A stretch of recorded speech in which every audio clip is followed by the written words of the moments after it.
मनुष्य 14 स्तर पे रहता है, और जिस दिन 14 स्तर वो लांघ जाता है तो वो फिर पूरी तरह से सहयोगी हो जाता है। इसलिए आज सहयोग भी सहयोगी हो गया है। आपके अंदर इस प्रकार परमात्मा ने 14 स्तर बनाए हैं। अगर आप गिनिए सीधे तरीके से तो भी अपने अंदर आप जानते हैं कि 7 चक्र तो सर्वतः मिल जाते हैं। 7 क्या उसके अलावा और 2 चक्र जो है उसके बारे में आप लोग बातचीत ज्यादा नहीं कर सकते। वो है चंद्र का चक्र और सूर्य का चक्र। फिर एक हंसा चक्र है। इस प्रकार 3 चक्र और आ गए, तो 7 और 3 10। उसके ऊपर और 4 चक्र, सहस्त्रार से ऊपर और 4 चक्र हैं। और उन चक्रों के बारे में भी मैंने आपसे बताया था। अर्धबिंदु, बिंदु, वलय और प्रदक्षिण, ऐसे 4 चक्र। सहयोग के बाद भी जबकि आपका सहस्त्रार खुल गया है, उस पर भी ये 4 चक्रों में आपको जाना है। अर्धबिंदु, बिंदु, वलय और प्रदक्षिण, इस 4 चक्रों के बाद कह सकते हैं कि हम लोग राजयोगी हो। और दूसरी तरह से भी आप देखें तो हमारे अंदर 14 स्थितियां सहस्त्रार तक पहुंचने पर भी है। दोनों विभाजित की जाए तो 7 चक्र अगर ईड़ा नाड़ी पर और 7 पिंगला नाड़ी पर है। मनुष्य जब चढ़ता है तो वो सीधे नहीं चढ़ता, वो पहले लेफ्ट में आता है, फिर राइट में जाता है, लेफ्ट में आता है, फिर राइट में जाता है। और कुंडलिनी जो है वो भी जब चढ़ती है तो इन दोनों में विभाजित होती हुई चलती है। इसकी वजह यह है कि मैं आपको समझा कि 2 रस्सी और दोनों रस्सियां इस तरह नीचे उतरते वक्त या ऊपर चढ़ते वक्त भी 2 अवगुंठन लेती है। जब 2 अवगुंठन लेती है तो उसके लेफ्ट और राइट इस प्रकार से पहले लेफ्ट और फिर राइट, दोनों के अवगुंठन होने से फिर राइट वाली राइट को आ जाती है, लेफ्ट वाली राइट को चली जाती है। आप अगर इसको देखें तो मैं आपको दिखा सकती हूँ कि अगर समझ लीजिए इस तरह से आया, अब इसने एक चक्कर लिया और दूसरा चक्कर लेने में फिर आ गई इसी तरफ से। इस तरफ आया, इसने एक चक्कर लिया, फिर दूसरा चक्कर लिया, फिर इस प्रकार 2 अवगुंठन उसमें होते जाते हैं। इसीलिए आपको जब कुंडलिनी चढ़ती है उस चक्र पे आपको दिखाई देता है कि लेफ्ट पकड़ा है या राइट, क्योंकि कुंडलिनी तो एक, फिर आपको एक ही चक्र पे दोनों चीज दिखाई देती। इस प्रकार आप देखें कि लेफ्ट पकड़ा है या राइट पकड़ा। तो इस प्रकार हमारे अंदर लेफ्ट और राइट अगर दोनों का विभाजन किया जाए एक चक्र का तो 7 दूनी 14, वैसे ही हमारे 14 स्थितियां तो पहले ही कुछ करनी पड़ती है जब आप सहस्त्रार।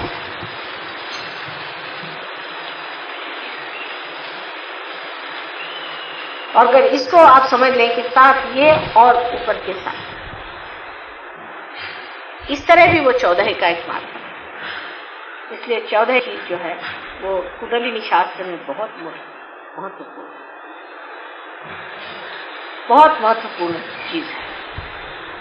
और जब तक हम इस चीज को पूरी तरह से न समझें कि इस 14 चीजों से जब हम परे उठेंगे तभी हम सहयोग के पूरी तरह से अधिकारी हैं। हमको आगे बढ़ते ही रहना चाहिए और उसमें पूरी तरह से रचते रहना पड़ेगा। राजना, विराजना, ये शब्द आपके सामने पहले बार भी मैंने बहुत कहे हैं, लेकिन आज के दिन विशेष करके हम लोगों को समझना चाहिए कि सहस्त्रार के दिन राजना क्या, विराजना क्या।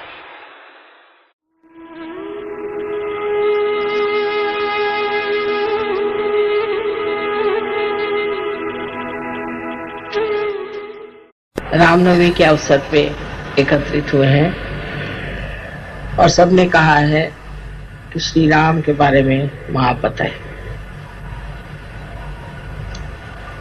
आप जानते हैं कि हमारे चक्रों में श्री राम बहुत महत्वपूर्ण स्थान लिए हुए हैं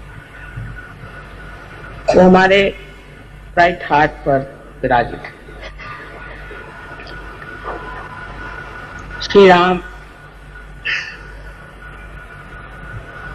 एक पिता का स्थान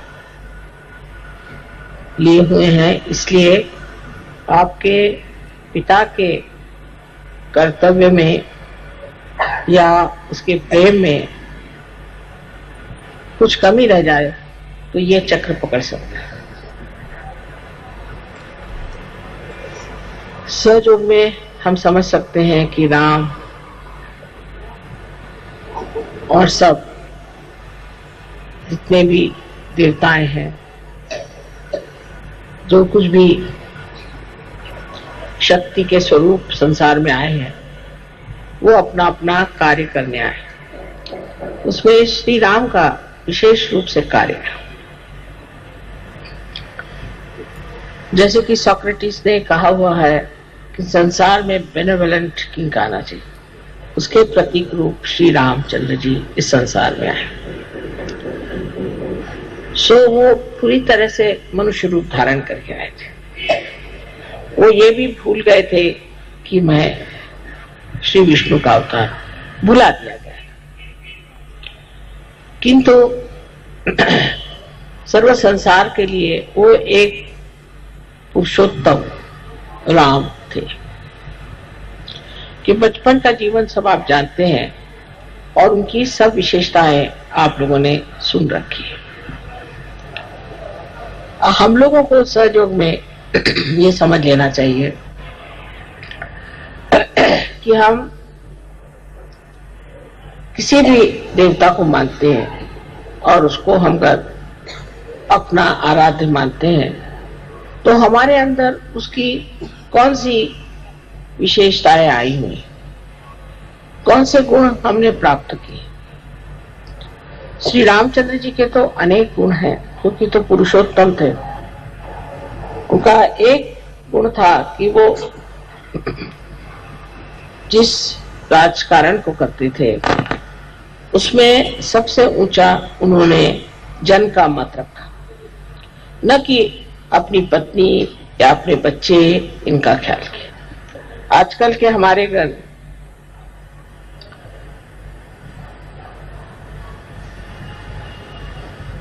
राजकीय लोग, पॉलिटिशियंस इस चीज को समझ लें तो उनसे स्वार्थ ही निकल जाए, वो निस्वार्थ हो जाए, धर्मपरायण हो जाए।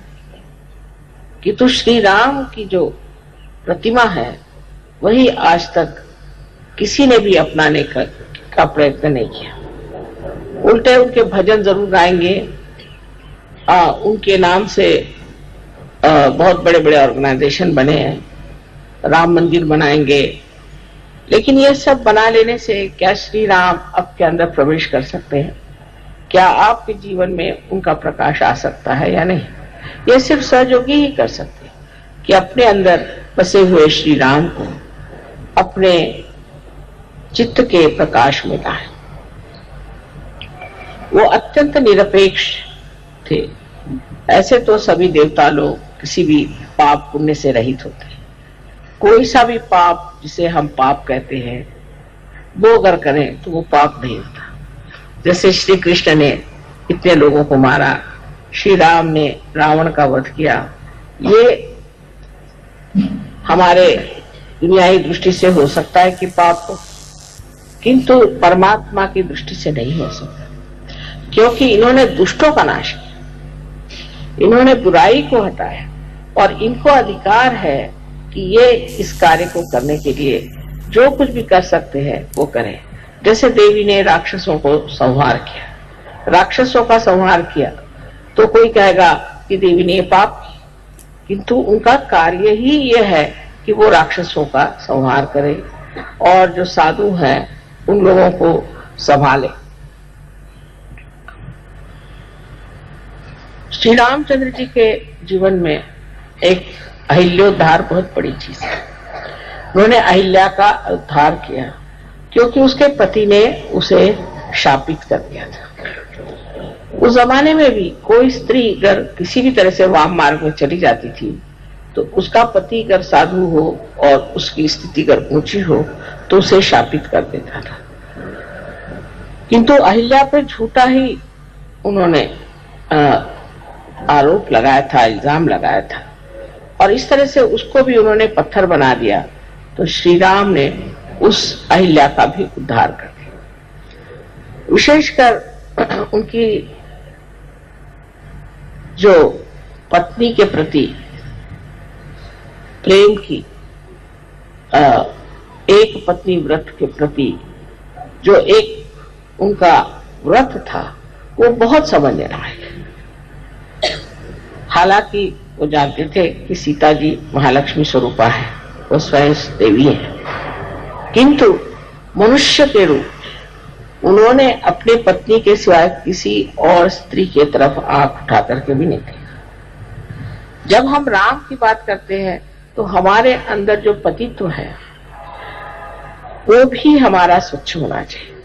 अगर कोई स्त्री श्री राम के बारे में सोचती है तो उसको भी अपने पति के प्रति वैसी ही श्रद्धा होनी चाहिए जैसे सीता जी को अपने पति के प्रति थी, और उसी प्रकार पति को भी श्री राम जैसे एक पत्नी व्रत होना चाहिए। सहयोग में बात कठिन नहीं, स्त्री का मान रखना चाहिए, अपने पत्नी को मान से रखना चाहिए। और हालांकि रावण उनको उठा ले गए थे तो भी श्री राम ने ये कर्तव्य समझा कि सीता जी को वहां से छुड़ा कर लाए, और लोकनंदा के लिए जनमत को रखने कितना उनमें संतुलन था। उसी सीता को जिसके लिए इतने वर्ष मेहनत करके उसको छुड़ा कर लाए थे, उन्होंने त्याग दिया। अर्थात सीता जी स्वयं साक्षात देवी थी, तो उनका त्यागने का तो कोई विशेष परिणाम नहीं होने वाला था, और उन्होंने उन्हें त्याग दिया। कारण लोग ऐसी बातें करते हैं जो जन हित के खिलाफ, क्योंकि उनका आदर्श इसी तरह से ऐसा न बन जाए कि जिससे लोग अपने यहाँ इस तरह की औरतों को पनपाए जिन पर की लोग शक करते। हालांकि वो निष्कलंका थी और देवी स्वरूपा स्वच्छ निर्मल थी। उनको त्यागने पर भी फिर सीता जी ने भी उनका एक तरह से त्याग कर दिया। उन्होंने स्त्री जैसे रामचंद्र जी का त्याग किया और श्री राम ने एक पुरुष के जैसे उनका त्याग। सीता जी स्वयं ही पृथ्वी में समा गई, और फिर अंत में श्री राम जी ने भी सरजू नदी में अपना देह त्याग किया। इस प्रकार इनका जीवन अत्यंत घटनात्मक और बड़ा चमत्कारपूर्ण है। सारे जीवन में देखिए तो सीता और राम का आपस का व्यवहार और उनका एक दूसरे के प्रति श्रद्धामय रहना। हालांकि उन्होंने सीता जी का त्याग किया था, पर सीता जी ने सोचा कि ये उनका परम कर्तव्य है, और उन्होंने कभी उनकी बुराई नहीं, उनके बारे में कभी बुरा नहीं कहा, और बड़ी सुगमता से अपने बच्चों को चलाया, उनको पनपाया, उनको बढ़ावा दिया। इस श्री राम के जो 2 बच्चे हुए, जिनको हम लव और कुश कहते हैं, वो भी एक भक्त स्वरूप कहना चाहिए कि जो संसार में आए उनको हम शिष्य की तरह से देख सकते हैं। ये शिष्य के द्योतक है, और हमारे भी शिष्यत्व की एक शक्ति है जिससे हम किसी के शिष्य हो सकते हैं। शिष्य स्वरूप इन लोगों ने बहुत छोटी उम्र में धनुर्विद्या सीखी थी, और इस छोटेपन में ही उन्होंने रामायण आदि और संगीत पर बहुत ही कुछ प्रावीण्य पाया था।